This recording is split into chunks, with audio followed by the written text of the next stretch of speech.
जरा तसव्वुर करें कि आप दुबई में खड़े हैं, चारों तरफ बुलंदो बाला इमारतें हैं, शॉपिंग मॉल्स की चमक दमक है और सहरा के दरमियान ये शहर एक ख्वाब की मानंद दिखाई देता है। लेकिन क्या आपने कभी सोचा है कि आने वाले वक्त में दुबई कैसा होगा? क्या ये दुनिया का रोशन तरीन शहर अपनी शानदार इमारतों और चमकती हुई रोशनियों के साथ अगले 100 साल तक बाकी रह पाएगा, या फिर ये ख्वाब हकीकत में बदलने से पहले ही बिखर जाएगा? दुबई, जो आज दुनिया के सबसे तरक्की याफ्ता और जदीद शहरों में शुमार करता है। ये शहर एक वक्त में सिर्फ एक छोटा सा गांव हुआ करता था, जहां मुकामी कबाइल आबाद हुआ करते थे और इनकी जिंदगी समंदर से माहीगिरी और मोती निकालने के इर्द गिर्द घूमा करती थी। दुबई मिडिल ईस्ट में मौजूद बाकी सारी कंट्री से एक डिफरेंट शहर है। दुबई की ऑफिशियल वेबसाइट के मुताबिक दुबई के GDP का 1% ऑयल से आता है, जबकि बाकी 95% टूरिज्म, सी ट्रेड और फाइनेंस से आता है। लेकिन क्या ये वाकई बात सच है कि दुबई ऑयल पर डिपेंडेंट नहीं है और दुबई की इस सारी तरक्की के पीछे ऑयल का कोई हाथ नहीं है? मेरे मुताबिक दुबई का ये क्लेम थोड़ा सा मिसलीडिंग है, मगर कैसे?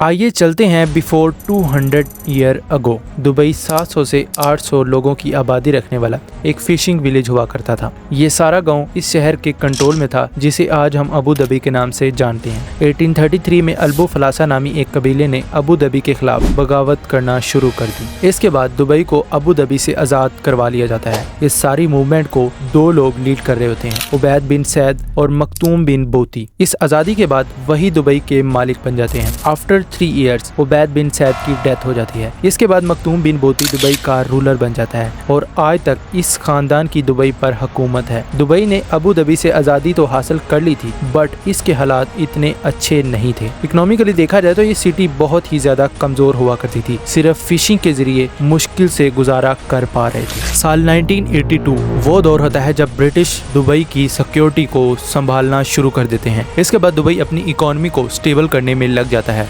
2001 में दुबई ने मिडिल ईस्ट का पहला फ्री सी पोर्ट बनाया, जहां पर कोई टैक्स और ना ही कोई इंपोर्ट ड्यूटी हुआ करती थी। आफ्टर दिस पॉलिसी दुबई का पोर्ट पर्शियन गल्फ और एशिया में मशहूर होने लगा। 1906 तक इस पोर्ट से 70,000 तक का कार्गो जाना स्टार्ट हो गया। लेकिन इतनी बड़ी ट्रेड के बाद भी दुबई के हालात को खास बेहतरी नहीं मिली थी। The reason is tax free policy. फिर 1908 में एक बहुत बड़ा तूफान आया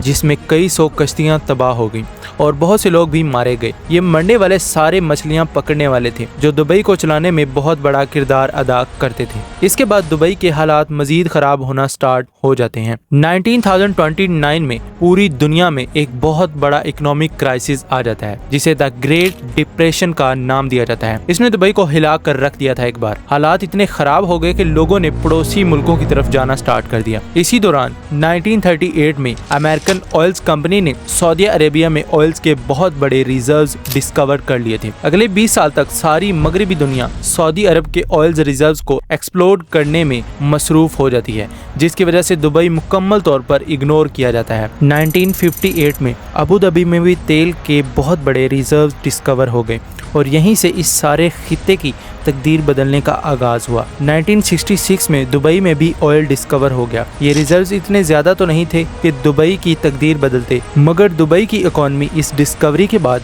थोड़ी संभलना शुरू हो गई थी। दूसरी ही तरफ अबू धाबी कई टन ऑयल बैरल्स एक्सपोर्ट कर रहा था। बिलियंस ऑफ डॉलर्स आना शुरू हो गए थे। दुबई भी अब ये बात समझ चुका था कि वो ऐसे देश से लड़ाई नहीं ले सकता जिसके पास पूरी दुनिया के 9% ऑयल प्रोडक्शन हो, और साथ ही में ये बात काफी क्लियर भी थी कि दुबई अपने खुद के सहारे किसी सूरत ज्यादा अरसे तक टिक नहीं सकता। खुशकिस्मती से दूसरी तरफ अबू धाबी का मालिक शेख ज़ैद बिन सुल्तान अल नहान का भी यही ख्याल था कि अगर पूरे रीजन ने तरक्की करनी है तो इसका एक ही तरीका है कि सब मिलजुल कर रहें, एक्सटर्नल और इंटरनल खतरात से इकट्ठे एक दूसरे को डिफेंड करें। इसीलिए 1971 में UAE वजूद में आ जाता है, जिसमें Abu Dhabi, Sharjah, Ajman, Umm al Quwain और हिजेरा शामिल होते हैं। अबू धाबी इसके बाद इस नई कंट्री का कैपिटल बन जाता है और शेख ज़ैद बिन सुल्तान अल नहान UAE के पहले प्रेसिडेंट बन जाते हैं। ये था दुबई का टर्निंग पॉइंट। ये सारा जबरदस्त इंफ्रास्ट्रक्चर, ये सब एयरलाइन, ये बड़ी बड़ी बिल्डिंग्स, इन सब को बनाने के पीछे अबू धाबी की फंडिंग थी। 1990 के बाद दुबई अपने इसी इंफ्रास्ट्रक्चर की वजह से मशहूर होना शुरू हो गया। सारी दुनिया से लोग दुबई आना शुरू हो गए।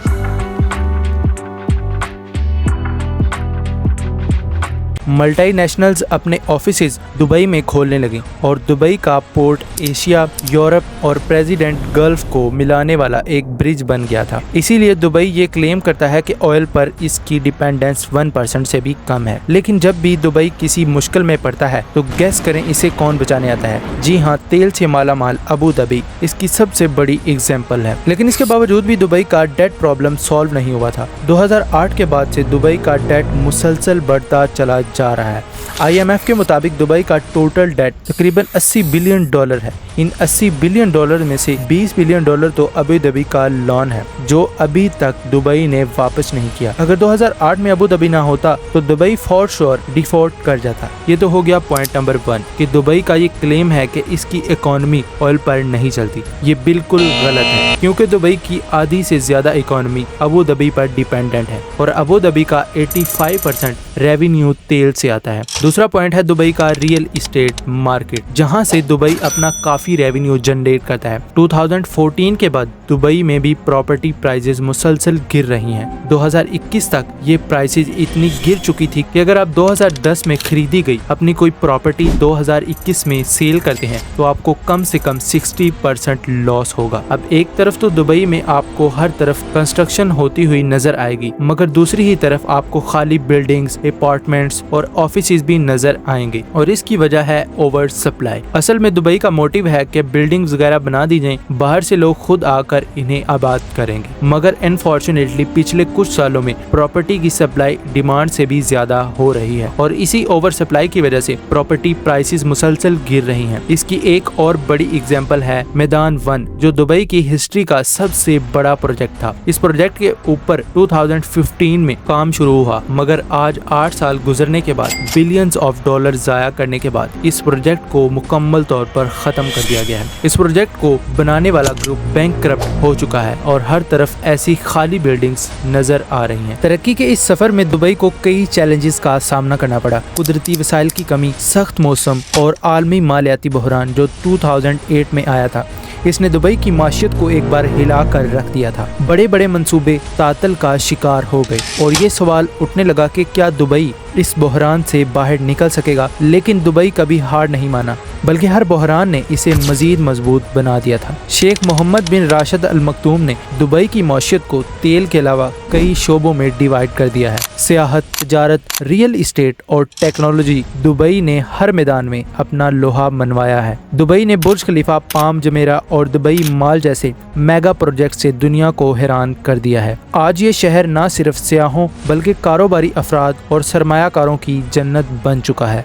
दुबई आज भी तरक्की के सफर पर गामजन है। 2013 विजन के तहत ये शहर पायदार तरक्की, स्मार्ट टेक्नोलॉजी और खुशहाली के ख्वाब को हकीकत में बदलने जा रहा है। लेकिन एक सवाल सबके जहनों में है, क्या दुबई का ये सुनहरा दौर हमेशा जारी रहेगा? तो इसका जवाब है दुनिया के बदलते हालात, माहौलियाती चैलेंजेस और माशियाती उतार चढ़ाव दुबई के मुस्तकबिल के लिए खतरा बन सकती है। अगर दुबई की मौशियत में तनू बरकरार ना रहा या आलमी तजारत में कोई बड़ी तब्दीली आई तो क्या ये जदीद शहर रेत के तूफानों में खो जाएगा। लेकिन एक बात तय है, दुबई के ख्वाबों को हकीकत में बदलने का अज़म, इसकी क़यादत की दूर अंदेशी और यहाँ के लोगों का हौसला इसे हर चैलेंज से लड़ने के लिए तैयार रखता है। दुबई का मुस्तकबिल गैर यकीनी हो सकता है, मगर माजी की तरह इस शहर की तारीख में इम्कानात हमेशा रोशन रहेंगे। रेत से उठकर आसमान को छूने वाला ये शहर हमेशा सिखाता है कि ख्वाबों की कोई हद नहीं है। दुबई की कहानी हौसले, जद्दोजहद और क़यादत के विजन की कहानी है। ये सिर्फ एक शहर नहीं